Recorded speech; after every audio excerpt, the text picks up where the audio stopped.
With so much focus placed on the devastating conventional war raging in Ukraine, it's often easy to forget that there's a wider hybrid war happening at this very same moment.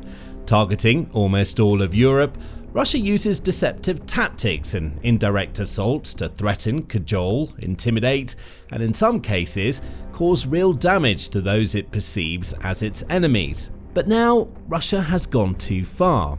It's targeted a European Union or EU leaders' aircraft in an attack unlike any other it's launched in recent memory.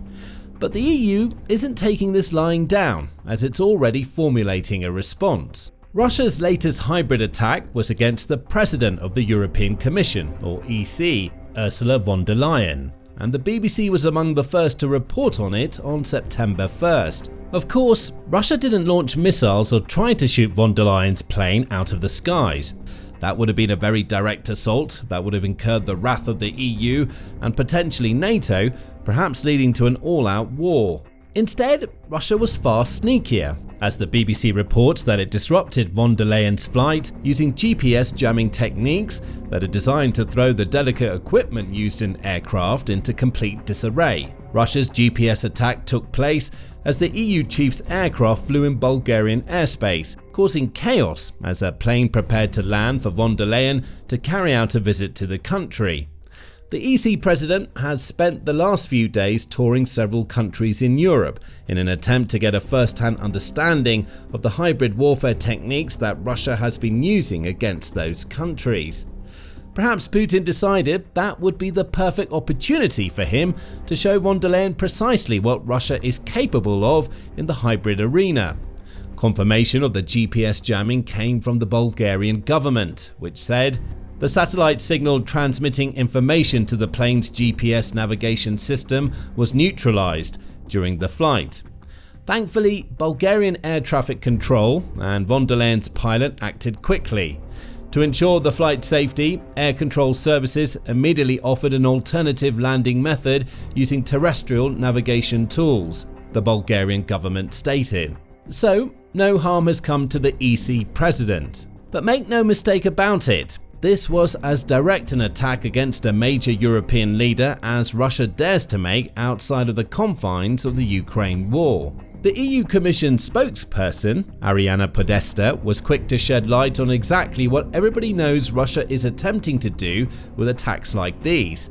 "We've received information from the Bulgarian authorities that they suspect that this was due to blatant interference by Russia," said Podesta. "We are, of course, aware and used to the threats and intimidations that are a regular component of Russia's hostile behavior. Of course, this will only reinforce even further our unshakable commitment to ramp up defense capabilities and support for Ukraine. This incident actually underlines the urgency of the mission that the president is carrying out in the frontline member states. Russia is attempting to intimidate the EU, and it looks like the EU isn't going to budge." The word attack has been used here several times already to describe this incident. To some, that may seem like a strange word to use, given that Russia fired no missiles and sent no fighter jets to shoot von der Leyen's plane out of the skies. However, GPS jamming is a very dangerous hybrid warfare technique that shouldn't be underestimated. If things had gone wrong, von der Leyen could have suffered a very nasty accident. GPS jamming involves a country using special jamming devices from the ground that send out strong signals to an aircraft. These signals overwhelm the signals from the GPS satellites that are used by an aircraft's navigation system, sending these systems haywire. Due to the interference, a plane's pilot can lose access to all of the aircraft's geolocation data, potentially causing them to fly off course. In the worst cases, the pilot may lose their way to such an extent that they accidentally enter enemy airspace or fly too far from the intended landing spot, causing them to have not enough fuel to make a safe landing. Russia has also been using these types of jamming techniques against NATO-aligned ships, especially in the Baltic Sea.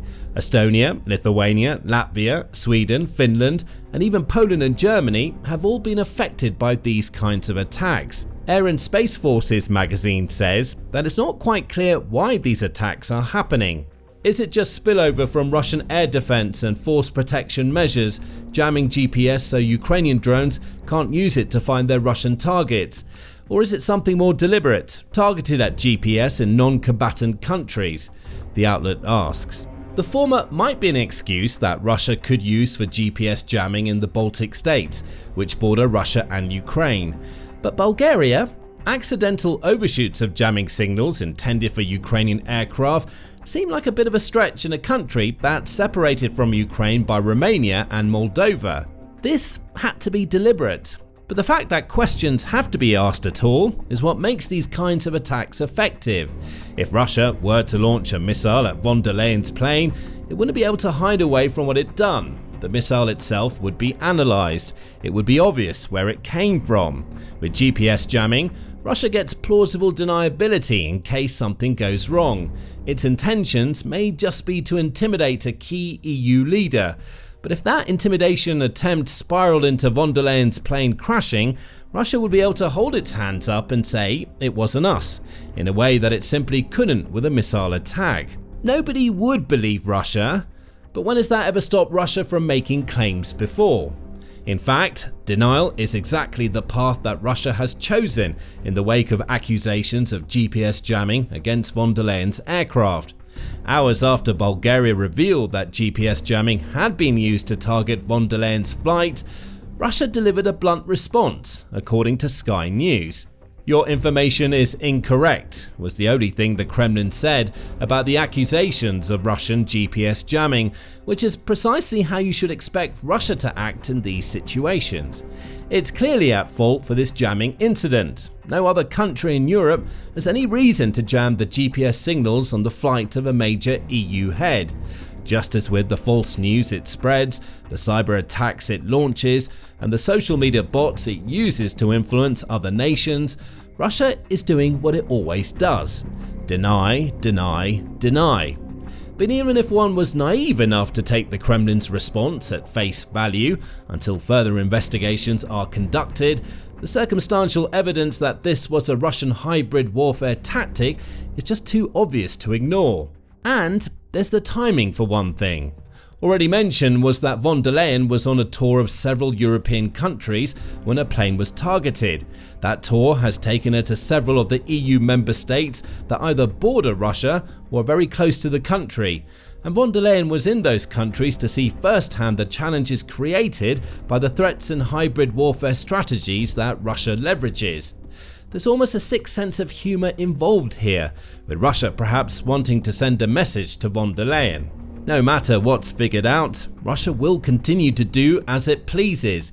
Beyond the tour, this GPS jamming attack also happened to take place on the eve of the EU implementing its 19th round of sanctions against Russia. These sanctions are always designed to cause as much economic harm as possible, be that to Russian individuals, companies, institutions, or Russia itself. And according to Castellum, the EU already has 2,782 sanctions against Russia, 2,534 of which have been put in place since Putin launched his invasion.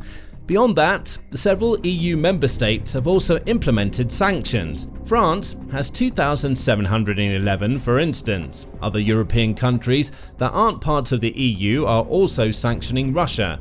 Switzerland and the UK, for instance, have 4,029 and 2,333 sanctions in place as of this moment.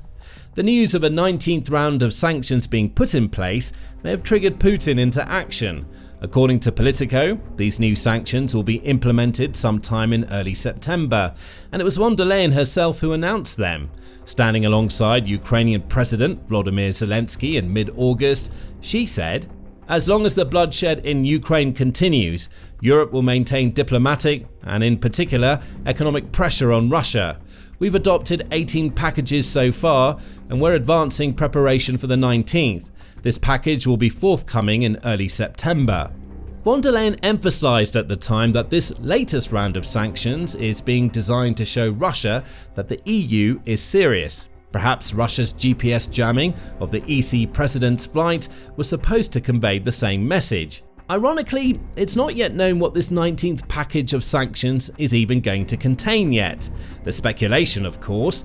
On August 29, Euronews said that the EU may finally be considering implementing sanctions against the nations that are helping Russia evade existing sanctions. If so, such action would be a long time coming. The 27 foreign affairs ministers of the EU met in Copenhagen on August 30 to discuss what the latest package will look like.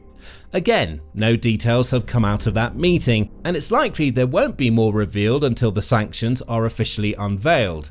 However, Euronews says that an interesting paper has emerged from the Danish presidency of the EU Council that suggests attacking those who are helping Russia would have been a topic of discussion during the meeting.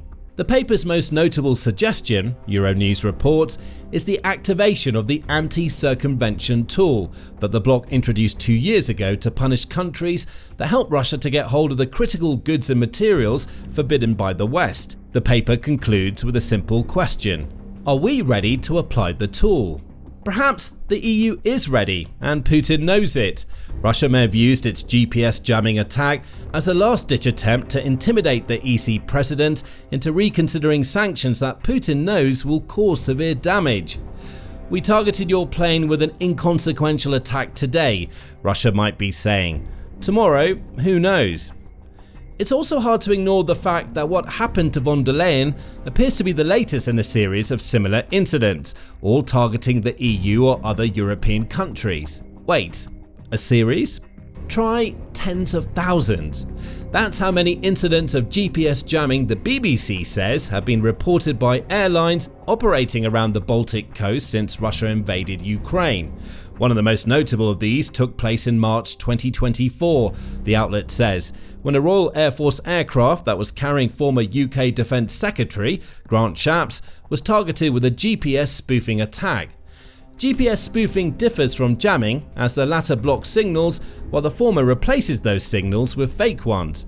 The UK plane has been flying close to the Russian exclave of Kaliningrad, and this incident shows us that Russia is no stranger to targeting prominent figures with its hybrid warfare tactics. Bulgaria's air traffic services have also noted a sharp uptick in GPS jamming and spoofing. Since February 2022, there's been a notable increase in GPS jamming and recently spoofing occurrences. These interferences disrupt the accurate reception of GPS signals, leading to various operational challenges for aircraft and ground systems, the air traffic services said in a statement. By this point, it's almost impossible for anybody to believe Russia's claim that it wasn't behind the attack on von der Leyen's plane. There's only one logical question. If not Russia, then who? There is no other logical answer, as it's only Russia that has both the motive and the means to launch these kinds of attacks against prominent EU figures. It's all very simple. Russia is trying to intimidate the EU, but it's failed, and now the EU is preparing a response. The 19th sanctions package has already been mentioned, which was in the works before the GPS jamming and will certainly be announced in the coming days. However, the EU is also putting plans in place to make Russia's jamming attacks less effective in the future. That's according to the EU Defence Commissioner Andris Kubilius, who announced after this most recent incident that the EU is going to deploy new satellites that will operate in low Earth orbit. Those satellites will bolster Europe's collective ability to detect attempted GPS interference, perhaps buying those affected more time to make key decisions to ensure the safety of their aircraft and the people they're transporting. Beyond these satellites, the EU is also doing something else. It's creating precise plans to send troops into Ukraine. That's according to Reuters, which reported on August 31 that the EU is planning some sort of multinational troop deployment into Ukraine as part of a post-conflict security guarantee to be delivered to the country. This plan could involve tens of thousands of troops, Reuters says, citing a report by the Financial Times. Those troops will be led by Europe and receive support from the US in several ways, including the provision of intelligence and surveillance assets and the use of control and command systems that are already stationed in European countries. Von der Leyen is certainly confident that the US will play a significant role.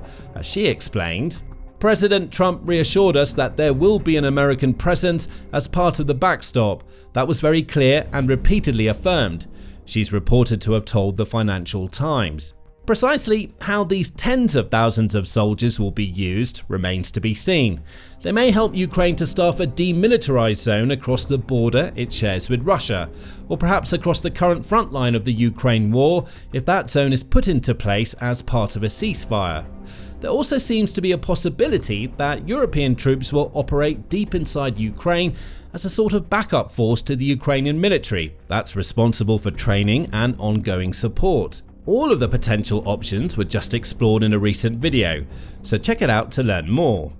Interestingly, there are barriers that could get in the way of this new plan. The obvious one is Russia itself.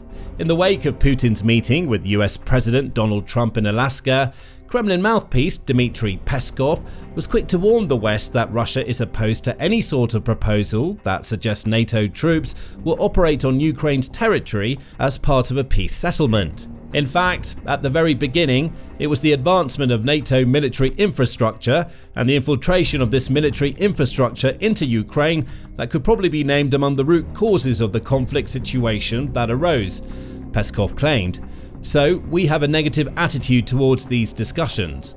Of course, the majority of the EU's members are also part of NATO. Any refusal of NATO troops in Ukraine is tantamount to a refusal of European troops, for the most part. Far more surprising is the opposition coming from inside the EU. According to a September 1st report by Politico, German Defense Minister Boris Pistorius has publicly criticized von der Leyen for discussing plans to send EU troops into Ukraine. Pistorius claims that it's fundamentally wrong for such discussions to be taking place right now. Speaking to the press in the German town of Troisdorf, he said, "The European Union has no responsibilities and no competencies when it comes to deploying troops for anyone or for anything. I would refrain from confirming or commenting on such considerations in any way.